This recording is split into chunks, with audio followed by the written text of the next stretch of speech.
Mesdames et messieurs, bonjour et soyez les bienvenus dans cette nouvelle édition de notre journal de 15 heures. Au sommaire de l'actualité. Une kermesse a été organisée par la mairie à l'occasion du Nouvel An.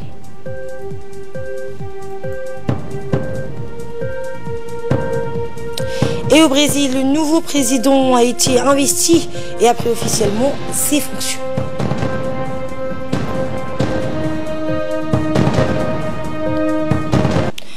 Bonjour et merci de nous accueillir chez vous. Entretien du chef de l'État avec le Premier ministre éthiopien et le président soudanais.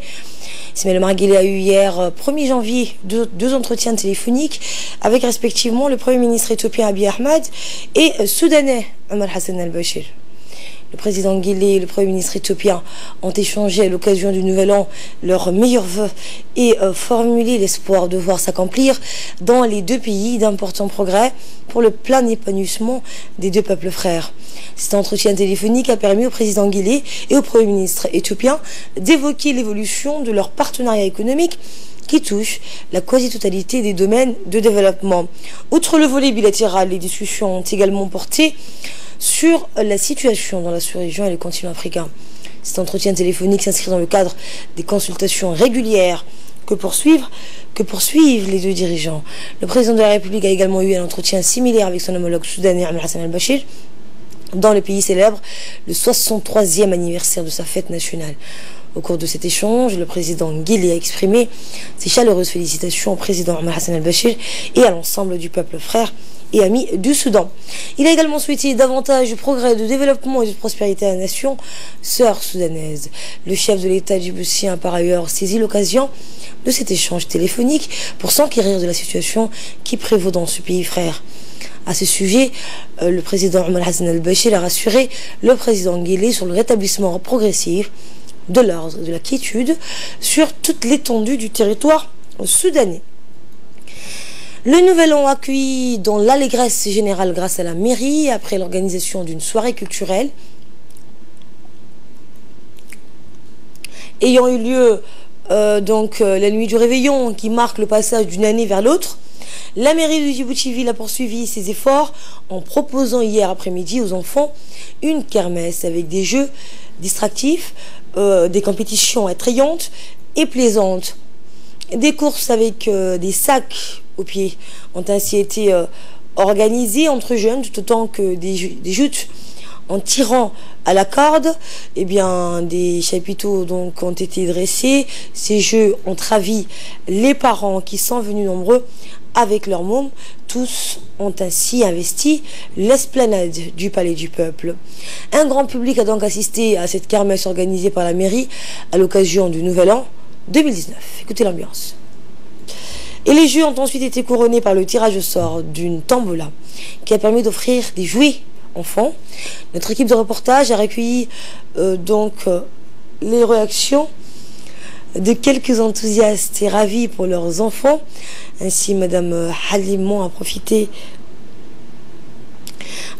donc de cette occasion pour féliciter la maire de la capitale pour l'organisation de cet événement. Elle a également présenté ses meilleurs vœux au chef de l'État et à son épouse, ainsi qu'à l'ensemble des Djiboutiens pour la nouvelle année. Dans la soirée, la maire de la capitale a tenu à remettre de ses propres mains des différents grands prix remportés par les enfants. Rappelons qu'un tirage au sort a été procédé pour départager les nombreux participants.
Et un des cadres des services de la mairie de Djibouti, notamment M. Ousmane Abdi, directeur technique, nous a accordé une interview dans laquelle il nous a expliqué que c'est la 3e fois qu'une kermesse est organisée à Djibouti. Je vous propose de l'écouter.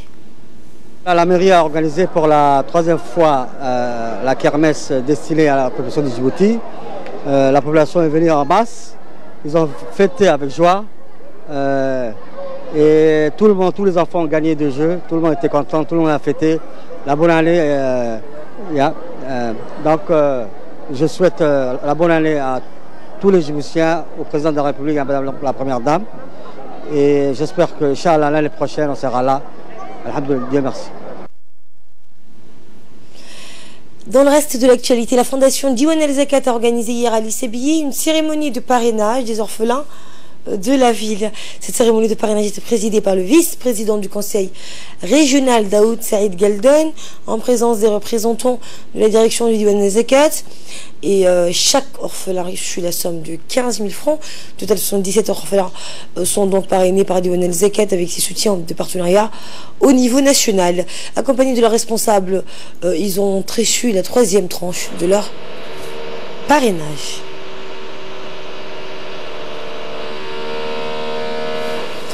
Et nous restons dans le sud du pays, à Dikil, notamment la préfecture de la ville a engagé une vaste action communautaire pour embellir la ville de l'unité. À la veille donc de la nouvelle année, sous l'initiative du préfet de Dikil, Mohamed Chirou, une vaste réunion regroupant l'ensemble des acteurs de la ville s'est déroulée à la préfecture pour préparer la rentrée dans la nouvelle année.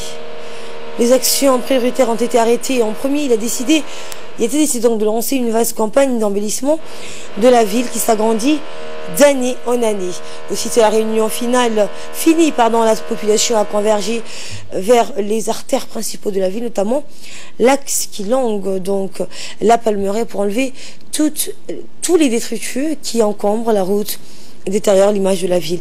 Les femmes de la ville de Dikil ont toutes retroussé leurs manches pour participer à cette action en présence des jeunes.